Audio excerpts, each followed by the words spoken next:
ఎవరికైనా పోనీ మీ వాయిస్ని ఈ వాయిస్కి మీరు డబ్బింగ్ చెప్తారని ఎవరైనా అడిగారా పోనీ? అంటే ఇప్పుడు టీవీలో వచ్చిన తర్వాత ఏమైందంటే సినిమాల్లో బ్రహ్మాండంగా గతంలో ఒక దులిపిన లేడీస్ కానీ మగాళ్ళు కానీ వాళ్ళకే డబ్బింగ్ వాయిస్లు పెట్టేస్తున్నారు. అవును.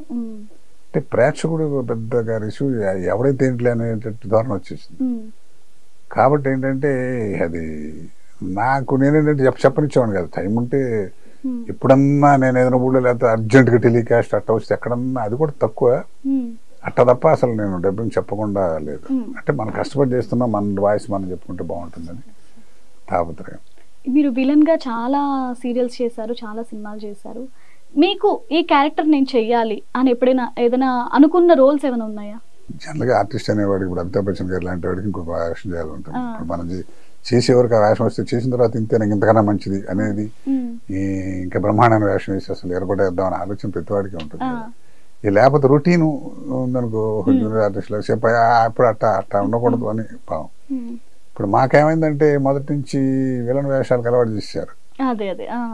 దాంతో ఏమవుతుందంటే ఇప్పుడు నేను గప్పుకుని ఏదైనా ఒక చక్కని పాజిటివ్ వేషం గుమ్మడి వెంకటేశ్వర లాంటిది వేసి అమ్మా తల్లి అని చెప్పిన అరే ఇట్ట మాట కానీ నెక్స్ట్ ఇయర్లో మళ్ళీ మారిపోతాడు రా అనుకుంటారు. అదే ఒక బ్రాండింగ్ టైప్. అది లేకుండా నాకు లక్కీగా ఏమైందంటే మంచి కామెడీ విలన్ కానీ అవి కానీ పడ్డాయి, కష్టం నడుస్తుంది. అంటే నాకు సాటిస్ఫాక్షన్ ఏంటంటే 85 అంటే ఆల్మోస్ట్ 35 ఏళ్ళు దాటిపోయింది. మనం స్టే అవ్వకుండా ఇవాళ ఉన్నాం ఇంకా ఫీల్డ్లో. అది అదృష్టం. మనం ఎంత గొప్పగా చేసామని కాదు, మనం పాత్ర బ్రహ్మాండంగా చేయకపోయినా అడ్డం పడకుండా నడిపించేస్తున్నాం కాబట్టి అక్కడ అది మన ఆనందం. ఇప్పుడు ఒకవేళ ఇంకా ఇప్పుడు సినిమాల్లోకి మీకు అవకాశాలు వస్తే ఎలాంటి సినిమాలు చేయాలనుకుంటున్నారు? మళ్ళీ సీరియల్స్ చేస్తున్నారు ప్రస్తుతం. ఇప్పుడు ఇవాళ రేపు రకరకాలు చేయడానికి లేదు. ఇప్పుడు అన్ని సోషల్గా ఎదురుగా జానపదాలను పౌరాణికాలు ఇప్పుడు లేవు కాబట్టి ఈ సోషల్లోనే వెళ్ళేసినాడు కన్నా బాగా చేయాలి. ఎదురుగాంది రంగారావు గారు వాళ్ళు వేసిన రోజుల్లో పౌరాణికం ఉండే, జానపదం ఉండే, అన్ని ఇప్పుడు ఏమున్నాయి అన్ని ఇవేగా, అన్ని సోషలిస్ట్ పిక్చర్లు. అందుకని ఏంటంటే మనం మనసులో కోరికలు ఉన్నా జరిగే తీరే కోరికలు కాదు. ఇప్పుడు ఉన్న దాంట్లోనే కాకపోతే టీవీలో చేశాను హిరణ్యకశిపుడు అని. అసలు టీవీలో అసలు పౌరాణికం కానీ సోషల్ కానీ ఏదైనా చాలా వేసానమ్మా. అసలు నాకు నటుడిగా చక్కని సాటిస్ఫాక్షన్ ఇచ్చింది టీవీ రంగం. సినిమాలు ఏంటంటే అంత అవకాశాలు రాలేవి. అందుకని ఏంటంటే మైథలాజికల్ చేస్తే దాంట్లో లెక్క వేరు, ఇదివరకులాగా ఉండేవి ఇప్పుడు లేవు, చేయాలన్నా కూడా. ఇప్పుడు మామూలుగా సినిమాల్లో మీరు హెల్దీ కామెడీ అంటే మీరు చేసిన కామెడీ ఏంటంటే వినడానికి స్పష్టంగా అంతా చాలా హెల్దీ కామెడీ చేశారు. విలన్గా కూడా మీరు ఏం చేసినా కూడా అది హెల్దీగానే ఉంది ఆ టైంలో.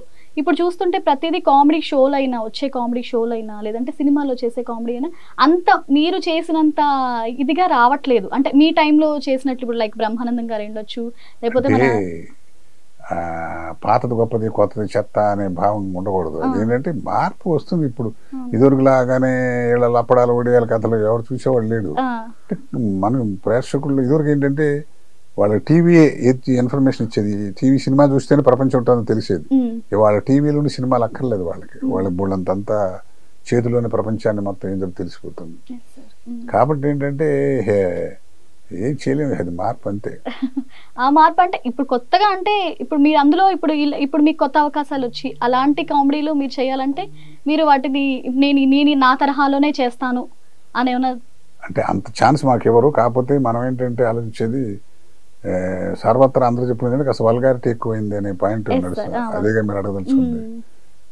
ఇంతవరకు అలాంటిది వల్గారిటీ లేకుండానే పాత్రపరంగా వచ్చే వల్గారిటీ తప్ప కావాలని కృతంగా చేసింది లేదు.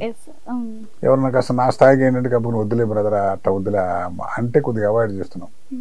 ఇంకెవరన్నా ఏమైనా చేయాలంటే మరి అది కావాలనుకుంటే దాంట్లో గొంగళ్ళలో తింటూ వెంట్రుకలు వచ్చినట్ట దాంట్లో ఉన్నాం కాబట్టి చేయాలి. లైటర్ వేన్లో మరీ దుర్మార్గం అంటే సత్య దుర్మార్గం, ఎత్తుదాగే దుర్మార్గాలు యాక్షన్ పరంగా ఎట్టాకు చేస్తాం.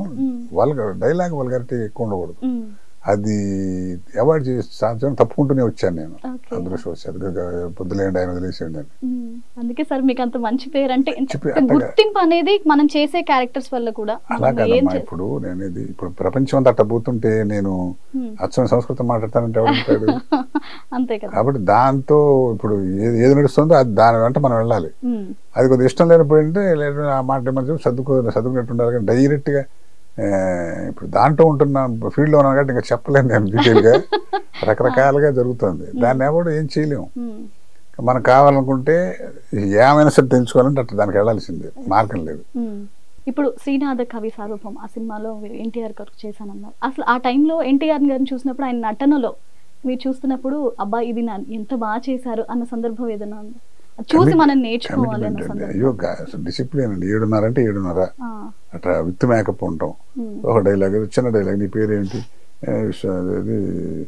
శ్రీనాథుడు అని చెప్పాలంటే ఆ శ్రీనాథుడు ఆయన స్థాయికి ఎట్లా చెప్పిన వెళ్ళిపోతుంది. కానీ ఆయన ఏంటి శ్రీనాథుడు ఎట్లా చెబుతాం. ఓ 4 ఆయన ఏమిటో తాపత్రయపడతారు. అసలు ఆ స్థాయి నటుడికి ఆ డైలాగ్ కాదు అది అసలు మనకు అనిపించేది కాదు. ఇన్వాల్వ్మెంట్ దాంట్లో కెమెరా ముందు మనం బాగా చెప్పామో లేదని అసలు కృషి. దానికి ఏంటంటే మనం కష్టపడి చేసామనుకున్నదే 10 రూపాయల టికెట్లు కూర్చున్న ప్రేక్షకుడు కూడా ఏ చండాలంగా చేశాడు. అలా కాకుండా ఎవడ చూస్తాడు అని దూసి ఇష్టం వచ్చినట్టు చేస్తే ఎవరు చూస్తారు. కాబట్టి ఆవిడ ఎఫర్ట్ మస్ట్ బి సిన్సియర్. మనం చేసేది కష్టపడి చేయాలి. ఆయన అసలు అట్లాంటి తత్వం ఉన్నవాడు కాబట్టి ఏంటి మహానుభావుడు. ఆయనతో నాకున్న పరిచయం అంతండి. పెద్ద ఆయన ఎంతమంది కళాఖండాలు చేశాడు.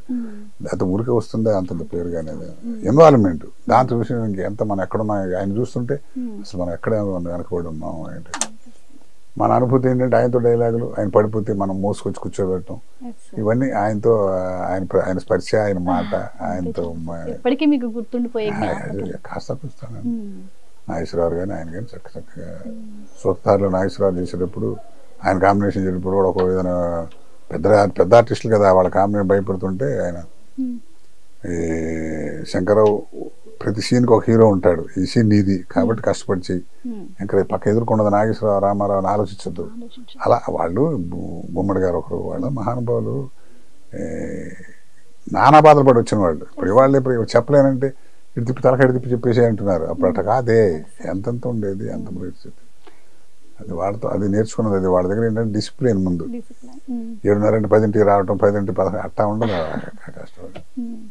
మీకు ఇంత సినిమా ఇండస్ట్రీలో మీకు అత్యంత సన్నిహితులుగా ఉన్న వాళ్ళు ఎవరు? ఏదైనా పంచుకోవాలి అంటే సినిమా అనుభవాలైనా ఏదైనా అలాంటి సన్నిహితులు ఎవరైనా ఉన్నారా? అంటే నేను ఫుల్ టైం సినిమా కాదమ్మా, నాకు దాంట్లో సీరియల్స్ లోనే మీరు మంచి ఆర్టిస్ట్. సీరియల్స్ లో ఎందుకు ఉండదు? సీరియల్స్ అందరూ కొన్నాళ్ళేగా వచ్చినవాళ్ళు, వాళ్ళందరూ మన గౌరవంగా చూసేవాళ్ళు, దాంట్లో సమస్య లేదు కాదండి. చివరి 10 ఏళ్ళు వచ్చినప్పుడు ఏంటంటే ఓ పెద్దరికి ఆపాదించేస్తారు. ఇప్పుడు వాళ్ళతో మనం సరదాగా మాట్లాడాలన్నా కూడా అరే పెద్ద ఆయన అని పక్కకు వేస్తున్నారు. పోనీ ఎవరికన్నా చెప్పితే వినేంత వరకు ఎవరిని అడిగితే తప్ప మన సలహా ఇచ్చే పరిస్థితి లేదు. ఎవడంత నటుడు వాడు, ఎవడంత డైలాగ్ ఎవరికాడు. గొప్పగా చేస్తాను అనుకోకపోతే నటించలేడు కదా. అలా కాదు తమ్ముడు ఇలా అని చెప్పే అవకాశం ఉండదు. ఎవరన్నా సరదాగా బాగా ఒక 4 రోజులు నటించేటప్పుడు తెలుస్తుంది కదా, ఇతను కష్టపడుతున్నాడు. ఏం సార్ ఎలా ఉందంటే తమ్ముడు అలా అంటే బాగుండదు ఏమైనా ఆలోచించు అంతవరకు తప్ప ఎడా అనేవి చెత్తలో ఎందుకు వస్తారో ఇట్లా పిచ్చి పిచ్చి మాటలు. అది వాళ్ళు ఏంటంటే యంగ్స్టర్స్ మాకన్నా బాగా 4 రకాలు తెలిసిన వాళ్ళు టెక్నిక్ ని బాగా వాడుకుంటున్నారు. ఇప్పుడు 3 కెమెరాలు పెట్టి నటించుకుంటున్నారు. అసలు ఈ కెమెరా నటిస్తున్నా తెలియట్లేదు. అట్లా ఇప్పుడు టెక్నికల్ గా అంత పెరిగిపోయింది. అదే ఇన్స్టిట్యూట్లో కూడా ఏంటంటే వాళ్ళకి ఆర్టిస్ట్ని బేసికల్గా ఆర్టిస్ట్ని తయారు చేయకపోయినా ముందు అసలు టెక్నికాలిటీ చెప్తున్నారు. ఒక కెమెరాలు పెట్టా ఉంటే ప్రొఫైల్ ఎట్టు ఉంటావు, లాంగ్ షాట్లు ఎట్టు ఉంటావు, మిడ్ షాట్లు ఎట్టు ఉంటావు, ఇవన్నీ చెప్తున్నారు. యాక్టింగ్ అనేది వసదా రావాలి ఎవరికాడికి. తర్వాత కొంతమంది అసలు లేనివాడు కూడా ఎప్పుడు చేయగా ఆటోమేటిక్గా వస్తుంది, వేరే సంగతి. హిట్ టీవీ యాప్, ఇందులో short news, live news, entertainment shows, movies, digital magazines తో పాటు మీ జిల్లా వార్తలను కూడా ఫ్రీగా చూడొచ్చు.